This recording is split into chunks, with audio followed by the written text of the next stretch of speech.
विजयदशमी धूमधाम से मनाया जा रहा है। इस मौके पर रक्षा मंत्री राजनाथ सिंह भुज एयरबेस पहुंचे और पाकिस्तान को सख्त चेतावनी दी। कहा कि अगर पाकिस्तान ने सर क्रीक क्षेत्र में कोई हिमाकत की तो उसे ऐसा करारा जवाब मिलेगा कि उसका इतिहास और भूगोल दोनों बदल जाएंगे।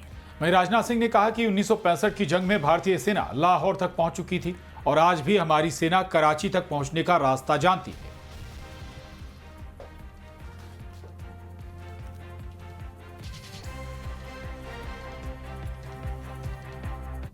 ऑपरेशन सिंदूर के दौरान पाकिस्तान ने लेह से लेकर सर क्रीक के इस इलाके तक भारत के डिफेंस सिस्टम को भेजने की नाकाम कोशिश की।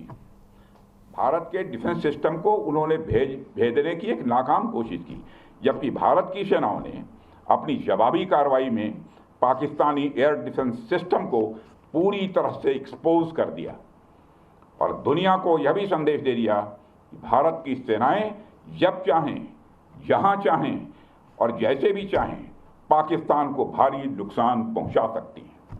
आज़ादी के 78 साल बीत जाने के बावजूद सर क्रीक इलाके में सीमा को लेकर एक विवाद खड़ा किया जाता है। भारत ने कई बार बातचीत के रास्ते इसका समाधान करने का प्रयास किया है, मगर पाकिस्तान की नीयत में खोट है, उसकी नीयत साफ नहीं है।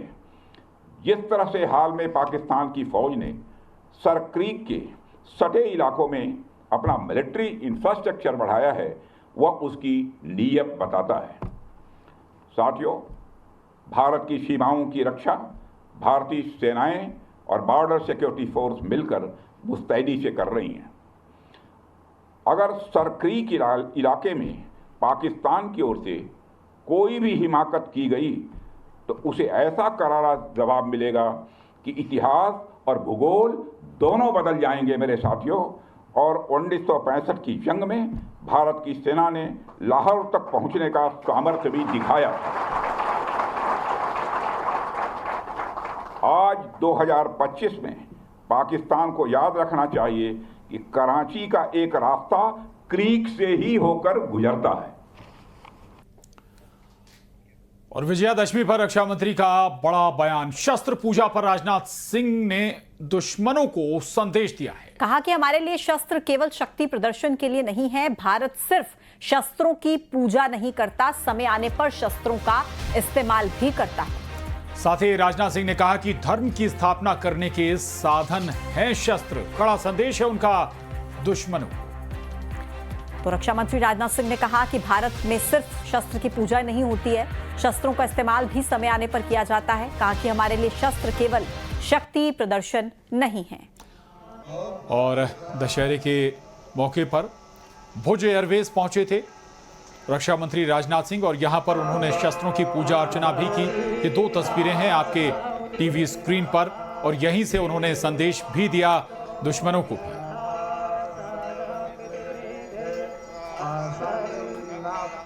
के साथ साथ शक्ति भी यह आवश्यक है और वह शक्ति शस्त्र के माध्यम से ही प्रकट होती है। इसलिए हमारे यहाँ शस्त्रों की पूजा को भी उतना ही महत्व दिया गया है। शस्त्रों का सम्मान करने का एक अर्थ अपने सैनिकों का सम्मान करना भी है जो उन्हें धारण करते हैं।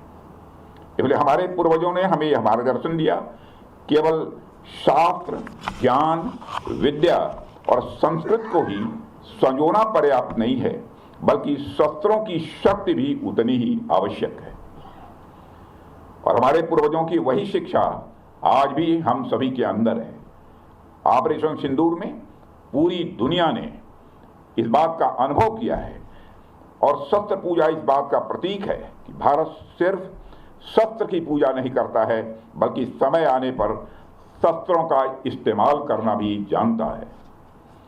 आप हमारे देवी देवताओं की प्रतिमाओं को ध्यान से देखिए, उनके एक हाथ में शास्त्र है तो दूसरे हाथ में शस्त्र है, क्योंकि हमें वह संदेश देते हैं कि शास्त्रों की रक्षा शस्त्र से ही की जा सकती है। अगर हमारे पास ज्ञान है लेकिन उसे बचाने के लिए हमारे पास शक्ति नहीं है तो स्वाभाविक रूप से वह ज्ञान नष्ट हो जाएगा। विजयदशमी के मौके पर सीएम हाउस में शस्त्र पूजन किया गया। सीएम डॉक्टर मोहन यादव ने पहले भोपाल में सीएम निवास में शस्त्र पूजा की, फिर पारंपरिक धोती कुर्ता पहनकर वैदिक विधि विधान से सीएम डॉक्टर मोहन यादव ने शक्ति स्वरूपा मां काली की आराधना की। इसके बाद उन्होंने इंदौर में भी दशहरे के मौके पर शस्त्र पूजन किया। सीएम ने प्रदेशवासियों को दशहरा की हार्दिक बधाई देते हुए कहा कि पर्व हमें शस्त्र और शास्त्र दोनों की प्रमुखता को बताता है। इस मौके पर सीएम ने बड़ी घोषणा करते हुए कहा कि 20,000 पुलिस जवानों की भर्ती। सीएम ने कहा कि हर साल 7,000 पुलिसकर्मियों की भर्ती होगी।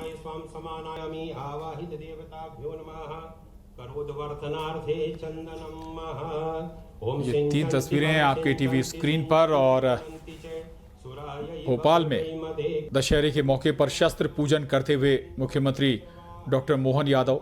दूसरी तस्वीर इंदौर की है। इंदौर भी पहुंचे थे और इंदौर से उन्होंने बड़ी घोषणा भी आज की।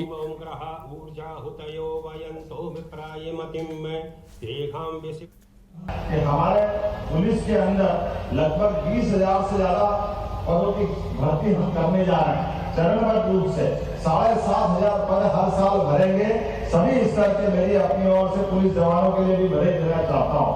हमारी सरकार के माध्यम से सभी विभागों को लेकर के ठोस नीति बनाते हुए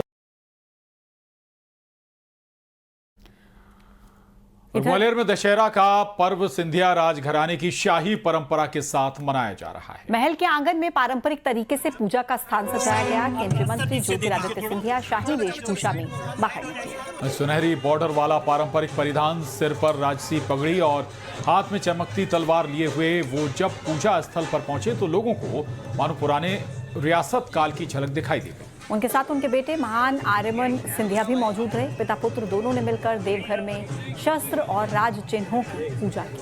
और इस दौरान पूजा में रियासतकालीन शास्त्र, शस्त्र, पारंपरिक राज चिन्ह और परिवार के धरोहर सामान भी शामिल थे। कहा जाता है कि सिंधिया घराने में दशहरे के दिन शस्त्र पूजन और पूर्वजों की आराधना का चलन सदियों से चला आ रहा है।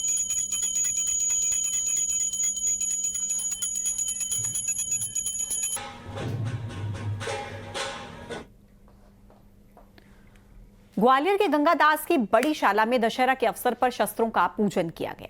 झांसी की रानी लक्ष्मीबाई के साथ युद्ध में शहीद हुए 745 नागा साधुओं के शस्त्र और तोप का पूजन महंत राम सेवक महाराज ने किया। हर साल दशहरे पर यहाँ पर इन शस्त्रों का पूजन होता है।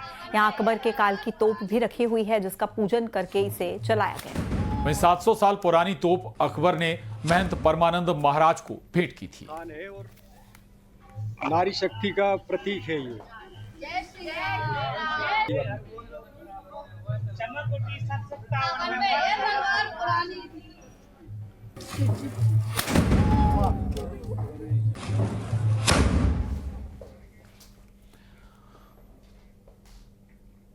और शारदीय नवरात्र